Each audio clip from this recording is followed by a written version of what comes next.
welcome one and all. Uh, Before I dive into, talking about me, which I could do all day long, I am not the star of this show.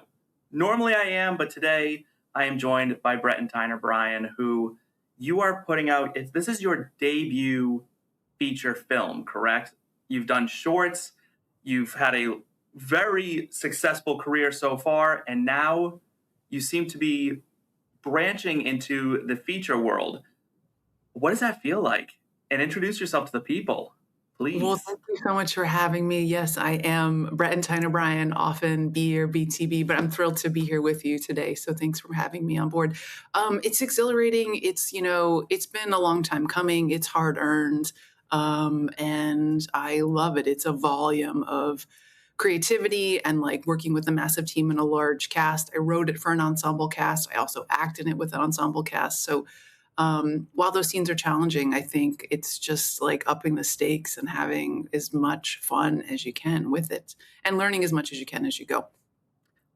So I want to like just focus in because I love a good ensemble cast in anything. I'm like team ensemble cast. I think everything should have an ensemble cast just throughout history because I think that's where like some of the best stuff comes from. And when you were writing it, like, did you find it hard to like balance who was getting how much time, who was kind of taking the focus? How did that feel balancing? Because this can get big, especially when it comes to dance and choreography, and like that takes a lot of time, and everyone wants their screen time, right? And you want to be fair. How did you balance all that?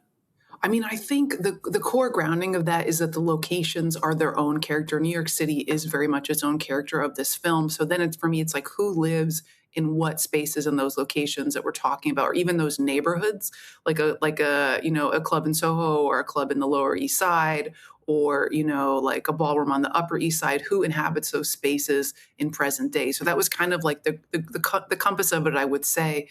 But also, I wanted this to. I'm always really interested in like intergenerational relationships and collaborations, and I wanted everyone to be able to see themselves regardless of age. So I wrote across the board from like early 20s young adult to like over 70. So we have sort of had that breathing room, I think, as well.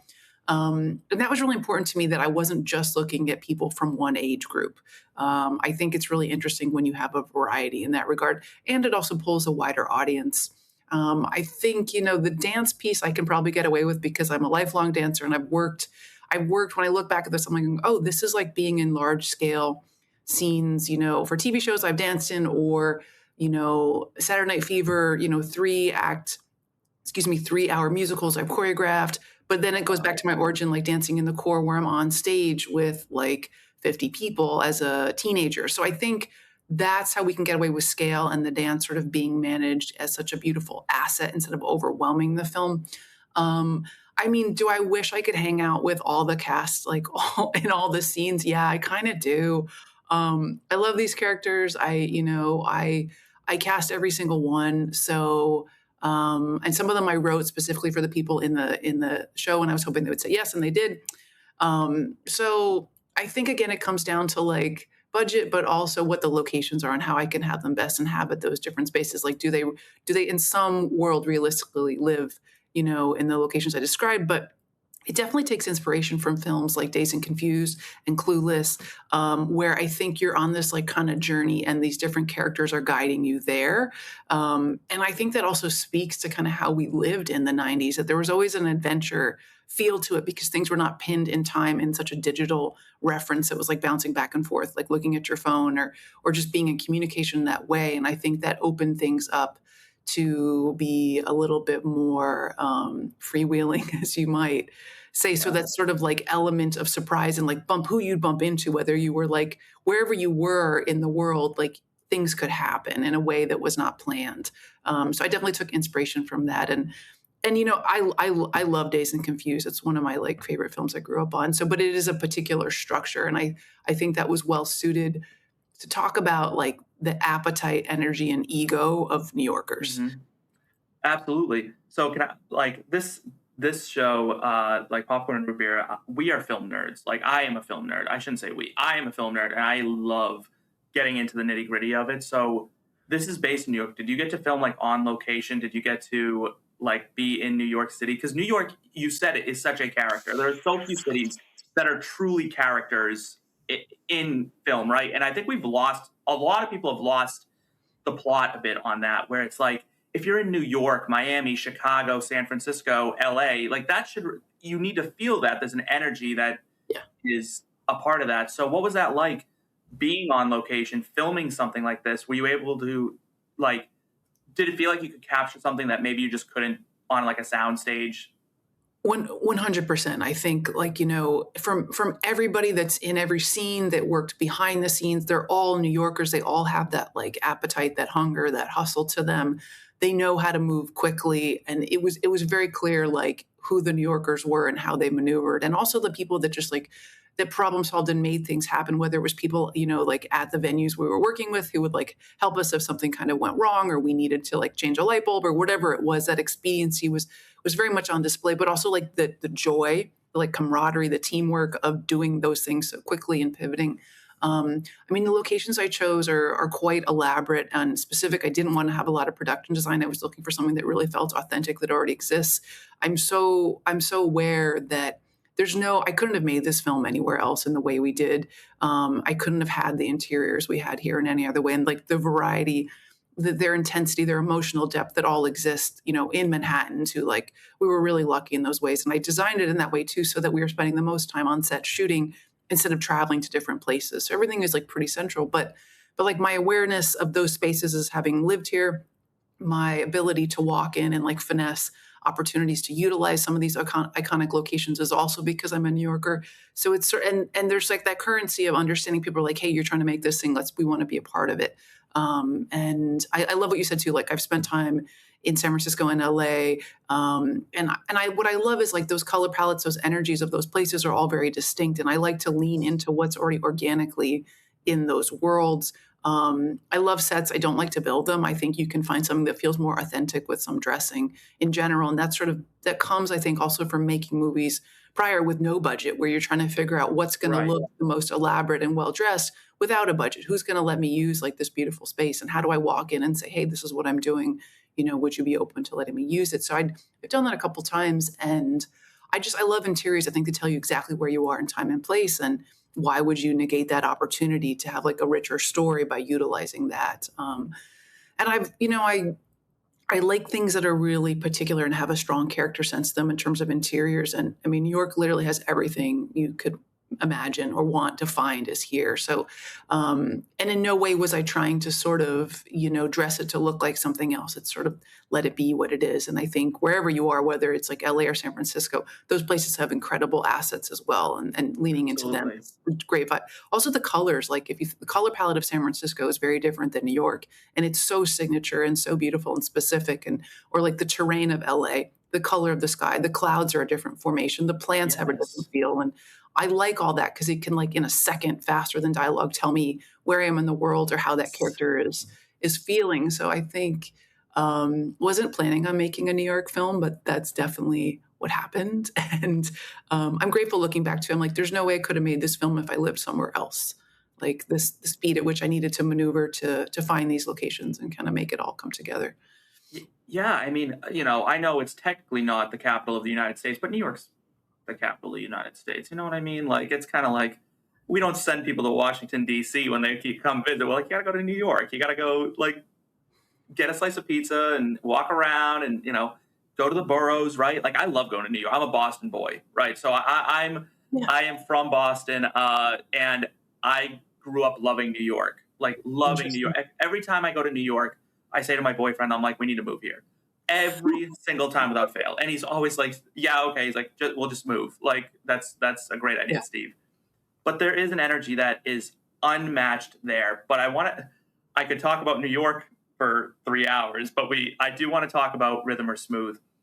This stars newcomer Kire Brooks as an African American woman navigating the fiercely competitive world of ballroom dance, a world I know nothing about. I might be the only gay man on earth who cannot dance.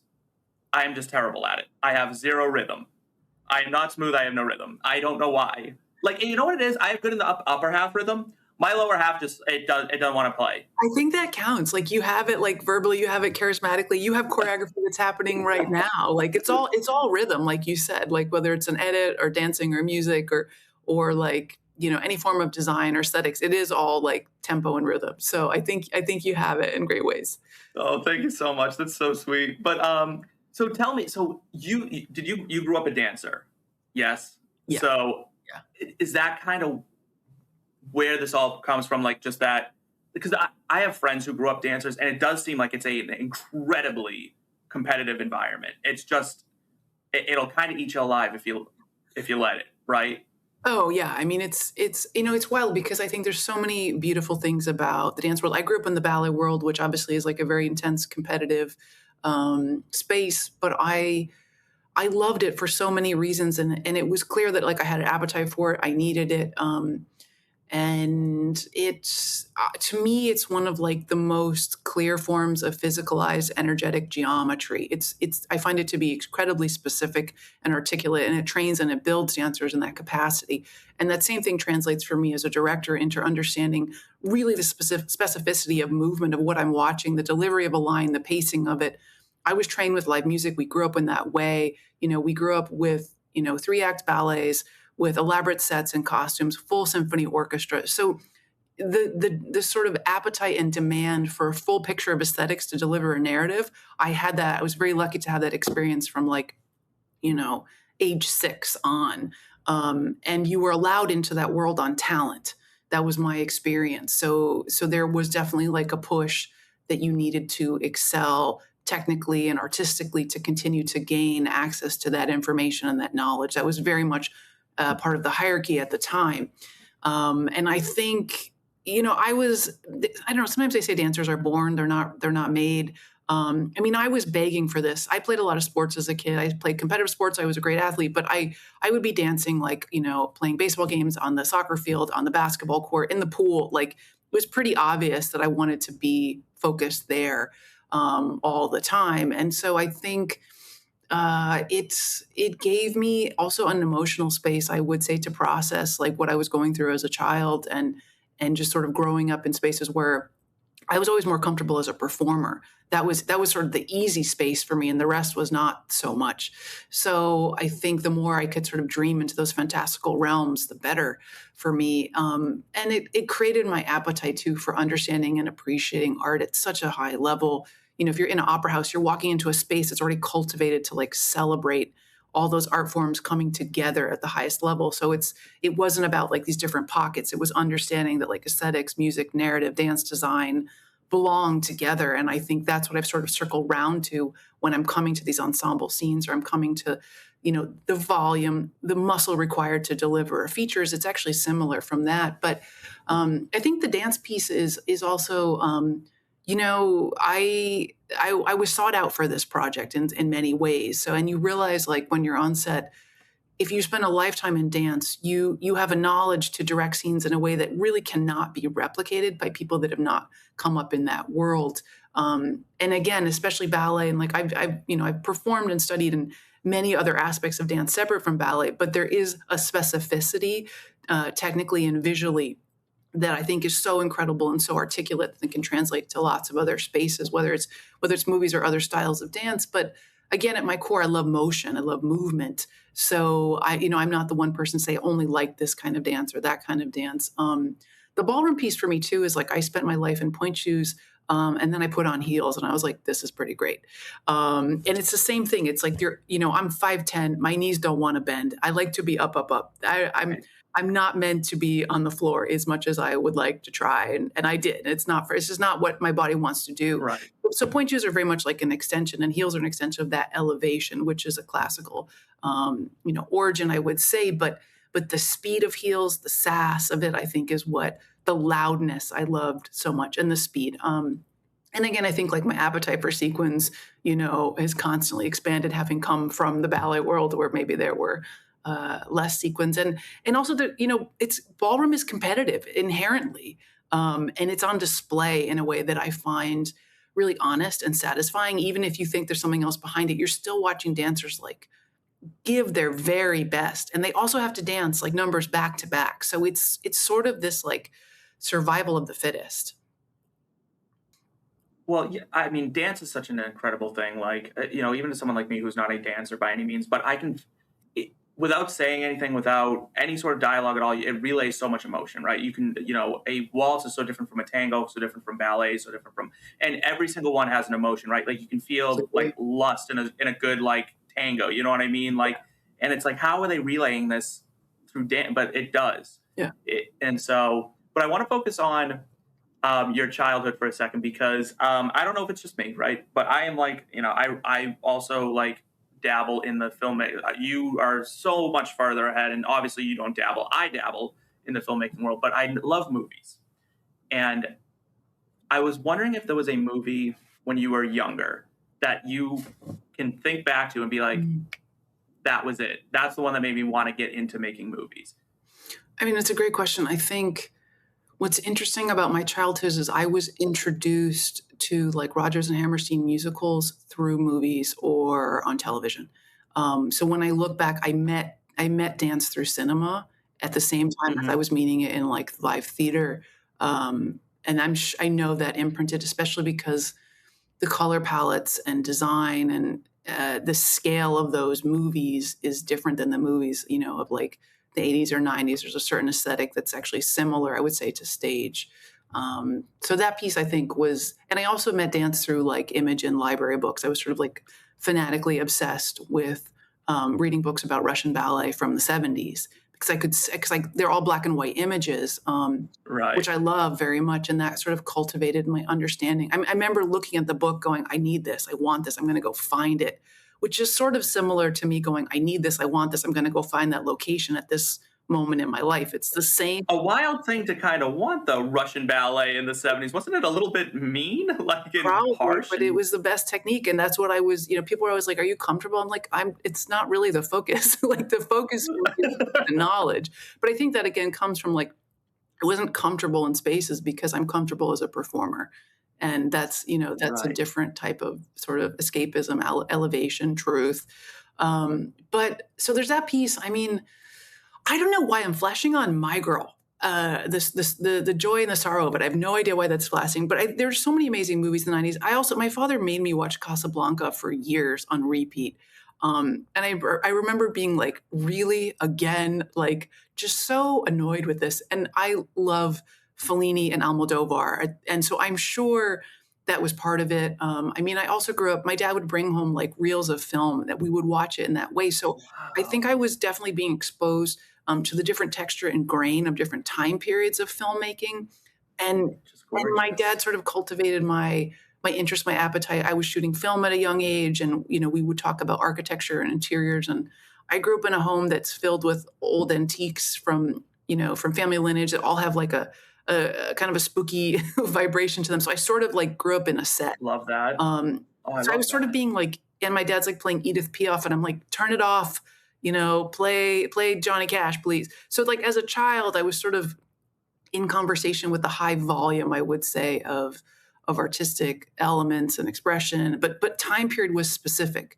My parents are like urban hippies, so I grew up hearing a lot of folk music. I mean, right? So you have this weird contradiction of like 40s, Casablanca, Americana protest music from the civil rights movement. And so you have, and like people that said they hated disco, but then I'm growing up in the 80s and 90s. So you have all these things kind of coming together. But I think, is there anything like really specific? It's a chorus line. I mean, that's the movie. I mean, I'm probably like, it's not the first, but I knew that film by heart. I would stay up till like 2, 4 in the morning watching it, reciting it. Like everyone's gone to bed, and I'm just like glued to the film of a chorus line, just watching the whole thing, absorbing everything about it. So I think that one was also like a major connector for me because then we would get to like perform that choreography when I was like, 13 to 15. So then you're kind of putting all those pieces together of learning it, seeing it on stage, watching it in film. But if I look back, like dance and film were an immediate connector for me to be like, let me go find that thing that I like somehow want. It's sort of similar to what's happening now. It's incredible because I just think so much like films still like, and my childhood was similar in the fact that like I can point to movies that led me down the path that I'm in life. Now, mine is probably I probably watched movies I shouldn't have. I will put my uncle on blast right now. The first movie I ever remember watching was The Exorcist. That's the first movie that's ever been imprinted into my brain. The second one is Scream. So naturally, I am just drawn to horror. I don't know why. It just is what it is, and I love it. Not that my parents had me watching that. They had me watching Barney, right? Like, because I was, a Balance 90s it out. Yeah. baby. Yeah, like, they didn't want me watching that stuff, but that's what I've grown up loving. Yeah. So when you're on set, right? Like, when you were doing this, I know you've done like the shorts, but when you got the budget and you're in New York City and you're standing there, and now it's your turn to put out a feature film that some kid could watch and be like, magic. I want to do that. Yeah. I want to do that and feel that magic. Yeah. Magic. Was it kind of surreal? No, that's what's so funny is I was like, I've been ready for like a long time to do it. And then it's that same feeling of being like, you're like 8 years old, you're performing in like a huge opera house and you're like, yep, this is home. This feels just right. I'm on stage with 50 people. I am completely comfortable. And you don't get those moments that many times in your life. I had a similar feeling with this. I was like, I'm extremely comfortable doing this. There's planning things, and then you're still watching like yourself, these instincts appear especially when you're problem solving, going like, yeah, I'm meant to do this. This makes sense. And it wasn't like my plan all along at all. I think the other thing is like, I'm just aware I have to be faster. I have to be faster than everyone, because if I'm problem solving, I have to steer us in like a new direction. So speed is like definitely a name of the game, but that's also to me, like, my brain is fast, but New York has pushed that speed for sure. Yeah. So I think that's the piece too. Like when I'm on set, my brain is just like constantly ahead. But then there's moments where you have to completely focus to be present with your actors too. So it's really like you're almost like moving in different tempos constantly, but maintaining like, it's sort of like being the symphony basically, to kind of pick up the slack. And then, you're lucky to work with collaborators. If I'm working with collaborators that are ahead of me, amazing. Like those are, I'm Right. like, I need someone who's thinking way ahead of me. Like that's sort of, I Right. think, the sweet spot for sure. That is so awesome. So did you find like over time, you developed like a style where you're like, all right, like, not that I agree entirely with his approach, but like Stanley Kubrick was known for doing 1,001 takes and then obviously tormenting poor Shelley Duvall to the point of needing therapy. And then you get someone like Clint Eastwood, who essentially like is like 2-take like Charlie and he's done. Do you find like, what was your style? I mean, I think having been talent, I love to do a lot of takes personally. But I think the main thing I'm watching is like when the energy is peaking for somebody. If I know it's different for different talent based on, I would say, age and training and like their experiences in the world.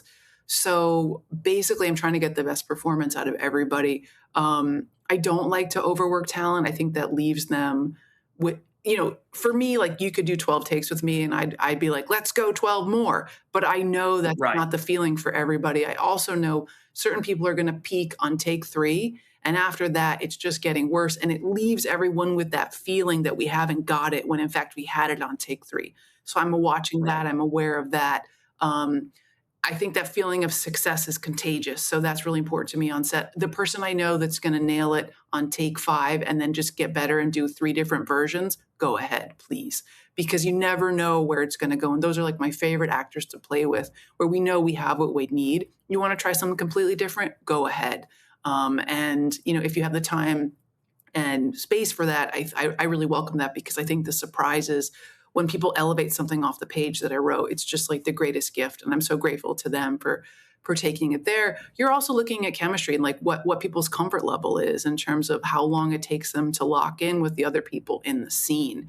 Because you can have someone who's grounded and ready, and you can have 3 other people that are not. So it's like an ensemble, it's that symphony feel. Right. But in general, I don't like to overwork people. I think it's like you're just trying to catch the sweet spot. maybe do 2 more takes and let them leave with the feeling of success, because you're going to be working with them throughout the rest of the film. So, Right. or, someone really wants a clean linear trajectory of what the scene is, and you tell them exactly what's happening, and that's fine. Or someone just needs you to say good job, and just shut up and don't interrupt them and don't say anything else. Don't mess with their energy. So I think that's what I'm watching too, is the energy, is like, are we going where we need to? And what do I need to do to get us there? And if that means, being quiet, happy to do it. That's so fantastic. So I made a friend through this show. Her name is Sarah. She was on the TV show Resident Alien, and she has Amazing. gotten me into the idea of manifesting. So I love to ask people this question. If you could work with one actor in the future, you get just carte blanche to do it. I'm going to ask you another kind of question in this vein, but let's start with the actor. Is there one that you're like, if I could just work with them once? I mean, I'm terrible at this because I'm a maximalist and I adore them and I want to work with lots of them. And I'm about to work with someone that I'm really excited, like, just thrilled to work with. But I mean, the go-to for me is always would be Billie Holiday. Okay. I'd call up all the dead people and work with them and hang out with them. Yeah, Billie Holiday is like, it would be my go-to. I think that's who I would want to work with. That would be really cool. That would be And really that's again, like, that's really like speaking to a very musical space and the time period in which she lived and the films that she made. But there's just so many. But she's always kind of like my homeostasis, my home base. Oh, I love that. All right. So now that you've done rhythm or smooth, is there another genre you hope to explore? I mean, If you I'm definitely, getting excited to work on these movie to musical adaptations, which sort of circles back. It makes sense now. It's like, oh, we're circling back to musicals. Like, I came out of that world. We're definitely in the sci-fi thriller space, and some other projects I've wrote. I write some stuff that's quite a bit darker, and I also write comedy. But I think I'm really excited to do some superhero movies, because to me that is action and dance, just like personified. So that Sure, yeah. I think when I think about, like, I love Born Identity, I love Speed. So I'm excited, I think, to push into that space. I love Gotham TV series. So Oh, so underrated too. So underrated. I love Umbrella Academy. So I think, these things that sort of push through time with physicality, that sort of feels like the superhero space. And there's some comedy in there too, like all the villains and all the superheroes. There's comedy in how they became what they are. There's pain, and then there's sort of like the save the day energy. So I feel like that I would be really excited to do that. I think action, just for action's sake, like, it can get a little redundant, but yeah, the superhero space is would be really cool. Yeah, I'm so happy you said that, just because there is this kind of sense of like anti superhero movie I know. sentiment going on. You know what I mean? Like, and listen, I love Martin Scorsese. He's like he's a legend. I just didn't agree with his take that it wasn't art. I'm like, yeah, of course it is. Like, someone worked really hard on that, and I thought that was kind of like, I was like, I don't agree. I mean, because yeah. there's some beautiful movies that have come out of that. I think art is always framed by like where it lands in time, what came before, what came after, and then the opinion surrounding that. It's sort of like a meal depending on which course it hit. I think I'm also, again, like, I'm in a place in time where I love writing comedy. I don't want to watch sad films, and I'm not in a place to make them. So that's just, again, like, but that's coming out of like other projects I've done that are heavier. And I also think, like, make whatever you want to make. Like, if that's what you like, go make that thing, because that's probably the best thing you can make, or make against the grain and make something completely different. But I need the humor, and I like bringing that to people. Because for me, again, like the kid in ballet class, I just love to make people laugh. Like, do I have all Right. these technical skills in part of my wheelhouse, at my advantage in many ways? Yes, but the compass is still like, I love joy, and I love bringing that to people in a way. So do I appreciate people that can make, really sad films? Sure. And I think if you're really good at that, great. But I know that's just not something I'm in a place to digest at this moment in my life. Like, I don't really want to have that imprint. Yeah, no, I mean, listen, I mean, someone's got to make like the brutalist, right? Like someone's got to do it, otherwise it's just not going to exist. Won't be me either. Like I don't do that well. I do love a good ensemble comedy. I Yeah. love and I love a good horror movie, so I'm like all in. Yeah. Uh Yeah, and it's like you kind of find where you can sort of like do your best. But I also think it's good to be in motion. Like I think it's good to keep trying new things and to keep. I think it's better to be working than not. That's definitely like my metaphor for sure. Instead of just sort of waiting for the ideal whatever. I don't think that's a. But again, I'm a dancer. It's like keep moving. right. No, I think that's I mean, of course. It's a healthy attitude I think to have. So curiosity is always the name of the game with me. So I'm fascinated by the shooting process Mhm. and how people make movies. Mhm. So, was there a scene during Rhythm or Smooth that either like you were like, man, I can. This scene is not like we had to do a gazillion takes of it because I couldn't get it like the way I wanted it, or it went like totally different than you expected. And you were like, well, that was a nice little surprise, or one that you were like, this is going to be a nightmare, and then you like banged it out, and you were like, oh. A whole day open I up. think when I look across like any challenges, it was just about coordinating energies, meaning we're either doing like a scene with 100 people and it's like, again, speed. How fast can I coordinate that whole scene to then let my leads just run with it? Or do I have like 5 people in a scene? How fast can I get everybody on board? And those were I was looking at some of the takes today and I was like, wow, I had a lot of patience. I had so much, I was like, I think I just like numbed myself and was like, let's go again. Let's go again. But that wasn't really like an issue, I would say, throughout. But I think it also too, like, we had such a limited rehearsal period for this project. So I just want to give it up to the actors. It's like, sometimes it just takes a little bit longer for people to find the cadence and the rhythm and the bounce together when they're coming in without having had rehearsal. Especially like some of these actors have theater background, dance background. They're used to like a really robust, dense rehearsal process. Right. So I give them grace in that regard. And it's just like the energy on set too. Those actors they're not walking into their energy; they're walking into the whole set. And I think that's also like just like the locations are a character. It's like everything that's going on behind the scenes in the crew. That's its own character too. Like it's its own reality TV show. But I think that intensity also is what sort of has gone into the soup, so to speak, with this film, Sure. and pushes the stakes and the intensity to a really great tension with the humor and the comedy. Yeah. That's amazing. So you mentioned before the show when we were chatting that Kire was a former student of yours, Mm-hmm. and sh- they showed up just like walked into the casting call and was like, I'm going for it. Yeah. Talk us through what was it like working with someone that you had, you kind of watched, you know what I mean? It's kind of like a proud mama hen in a way, right? Yeah. Like you're like, I have like chills. you've watched them grow. Yeah, I have like chills when you're saying it. I mean, I think what's so beautiful about us coming together is we sort of met each other again at a different iteration of ourselves in life. She was my student in the Alvin Ailey BFA Fordham program when I was teaching there. And then she came to the open dance call, and I'm so grateful we had that call because we had like, I don't even know, 5,000, 6,000 like submissions for this project, if God. not more. Like we had so many submissions, which is, a huge compliment. And so those auditions were grouped, into different roles. We all were like, you got to get the New Yorkers. Like you got to do open call. You got to bring them in. Like you got to feel that energy, just see what's out there, give people a chance. Cause I've been that person who's like waiting at the Chicago audition for 7 hours to see if I'll get seen. So I have that, that heart and that appetite to go, let's see what you can do. I believe in that because I've been through that process, and you never know like what, instantly too, pretty much, but like, you never know what interesting energy might come forth.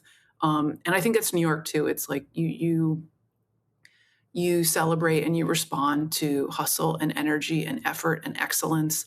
Anyway, so she came to the open call and I didn't recognize her. I mean, I was like, it was a long, long day. We saw like the best ballroom dancers in the world. We had like we had like 20 world champion couples, and I mean, it was a Oh ridiculous my God. volume of talent. And those guys give at a level. So like it's like if you listen to like a brass band in New Orleans for like 10 hours, like the cacophonous energy and nature of that room is something I'll never forget. And I don't know if I'll experience it again, but there was so much joy in it. And so I was already sort of like inundated with that volume of energy. She came in and I just sort of, it was like I kind of sort of perked up, and I just was like, let her read. And it was just that I didn't know who she was in that moment. I was like, just let her read. I was like, let's just try this. And then she did. She wasn't prepared. Like she didn't know that was going to happen. It'd be really great to hear what her experience, like her version of this story was. And she did. I had no time. She did everything I asked on the spot and nailed it.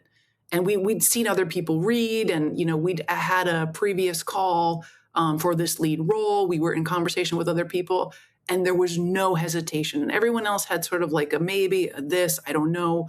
There was always like and to me, that's like, if you want it, you want it. You want it right. Right. There's no like, you either want it or you don't, especially in New York. So I could feel that. And then she danced, and she was just superb. And so I think, we're also watching her chemistry with our other lead. And it just, she went for it. And I saw her go for it in real time, and I knew how nervous she was. And she went for it anyways. And then she told me afterwards, she was like, B, this is me. This is who I am. And I was like, oh my gosh, which is an amazing way to go through the process too, because you're really just like, you're choosing on talent, Right. not going like, oh, I know you from before, this will work, which is also wonderful too. But yeah, she just like walked into open call. I think she was like late too, or she was trying to like, I just remember her at the door, like looking so scared. And I was like, will you read? And she gulped and she said, yes. And I was like, that's what I'm looking for. I'm looking for that New York go for it energy. Like, Right. and she had it. Yeah. Sometimes destiny beckons. You know what I mean? Like you kind of have to just go for it. Especially here. So yeah, right. I mean, listen, you gotta. You will either eat or be eaten. It's by okay New York. to like, if you're not ready for that, if you're not there, like I think it's like when you're ready, and that's okay. Whatever point in your life you arrive at those moments, whatever arena, that's fine. But I knew I needed someone who could walk through the film without me holding their hand every second of it. Because there's lots of other things going on, and I needed somebody that had what would present as a New York ego. I needed that piece, that sort of, how can you turn the switch? I know you're nervous. Can you turn the switch anyways? Because you're going to be nervous a lot. So do you have the muscle to try? Do you have the muscle to dream, really, to try regardless of the insecurity? And we all have those feelings because we don't have time to sort of wallow in it. And she rocked it. That is amazing. I'm going to ask you one final question here. And it's just because I love when people get ambushed on the red carpet with this question. Okay. Do you have a letterboxed top 4? Oh. I don't know why my brain's going Pretty Woman. That's because it's a fantastic movie. Number 1. I'm going Pretty Woman, and then I go My Best Friend's Wedding. So we're definitely hanging out in that space. That's a fantastic space. You're so sweet, as I'm like struggling with the last 2. I mean, there's so many. I don't know. It's an impossible question. But there's this film called Where the Red Fern Grows. That's really beautiful. Mm-hmm. And then lastly, I just want to like punch with like a superhero movie. So I'll leave it up to you. What do you think? What should be our 4th choice? A superhero movie. If I had to choose, you could also say no. You can reject that and choose something else. No. That's a fantastic. I mean, it's probably Infinity War for me if I went with a superhero movie, or if I really want. Sometimes I want a good laugh. So Thor, Ragnarok really. You're amazing. Just tickles my funny bone. Yeah. Kills me every time. I get made fun of for my letterbox top 4 because I'm like, oh, I love movies so much and blah blah blah. Right. So people think, oh, he's gonna have these like deep cut like picks, and I'm like, I loved Wicked. Yeah. Like, I mean, that's my favorite. Is like Kill Bill forever. Yes. I can watch forever. I can just watch it forever. Whatever I find, I'm like, more of that, please. So yeah, I can watch Wicked. Wicked, Clue. I love Clue. Yeah. That was one of my favorite movies ever. There's this indie, like small horror movie called Dog Soldiers. Like I think me and the lead's mom Hmm. love it, and then no one else seems to have seen it on Earth. But I watch it like all the time, so I get it. Like I think that it's just I don't know. I love when people are like, this is what I like, and it's just Pretty Woman. You know what I mean? Or like a superhero movie. Here's my Or here's my street cred niche. It would only be like anything Fellini for sure. But also, we were talking with my editor today about I don't know if you know On Bach with Tony Jaa. It's like a film from 2003. It's like some of the most beautiful action scenes. They completely look like dance. So that's like my I'm cool version plus Fellini, and then of course we have Kill Bill, which I love too. But yeah, Pretty Woman is kind of a go-to. yeah, I don't have a like I'm cool film bro movie that I go to. I'm like, I don't know. I'm a Wicked. big We're like going high. We're going high and joyful. yeah, We're going wicked. Yeah, I love it. yeah, like I like that stuff. I don't know. There's something really amazing. And then I love horror movies, right? So like I don't have like an artsy horror movie that I love like more than anything else. I just saw Obsession. I loved it. Mhm. But like Hokum came out and I love Adam Scott, so I was Yeah, big into Hokum. for sure. Yeah. But that kind of stuff, I mean, you put a horror movie out and I'll probably go see it. Leviticus just came out, queer horror movie, You're like, fantastic. I'm in. Yeah, I was in.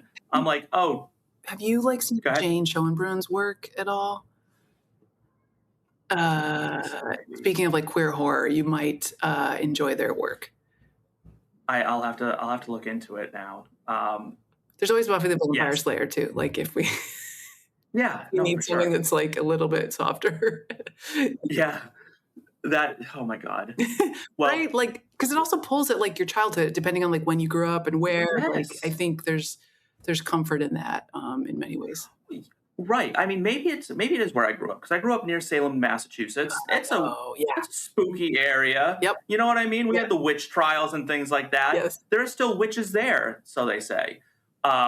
It's a little insane, but like my mom went to a weather witch. Okay. 'Cause my little brother's getting married, and Okay. she went and had someone put a spell for good weather. And I'm like, Mom, I don't think that's how it works, but I mean, I'm like, you I know what? was like raised by New England hippies. I know exactly what you're talking about. Yeah, And Massachusetts is like a particular energy too, of different things coming there's together. certainly So, an energy. yeah. Yeah. But I think that's a beautiful compass too for like what we like and why. Yeah, absolutely. Yeah. Well, what I like is this chat that we had. I cannot wait for this to come out. I will absolutely be supporting. And I encourage all our listeners to support as well. We currently, as far as I know, do not have a release date, but it's coming in the fall, Yes. is the hope. Yeah. Yes? Yeah. Fantastic. Can't wait to share it with you. Is it, do we have like, is it streaming? Is it getting theatrical? Or We're in conversation for both as well as festivals. Really? Yeah. So I think, it's just about like, I want as many people as possible to see it. And I want it to feel like something that anybody can enjoy, that it's not, marketed to like a certain group of people, that it's really like feel good and hilarious. And I would say sort of like the Baz Luhrmann pot of specificity and volume, but also just being like so singular and signature that you want to enjoy it and see it with people that you love. Oh, that's so sweet. Well, thank you so much for being here. Everyone, please, please, please set like a Google alert or whatever you have to do. Rhythm or Smooth, director Breton Tyner-Bryan. Release date this fall on, we will find out, right? TBD. I'm sure I will keep people updated. Coming shortly, yes. Breton, thank you so much for being here. To our listeners, thank you so much for being here. For myself, for Breton, and for all the dancers out there and actors, that's a wrap.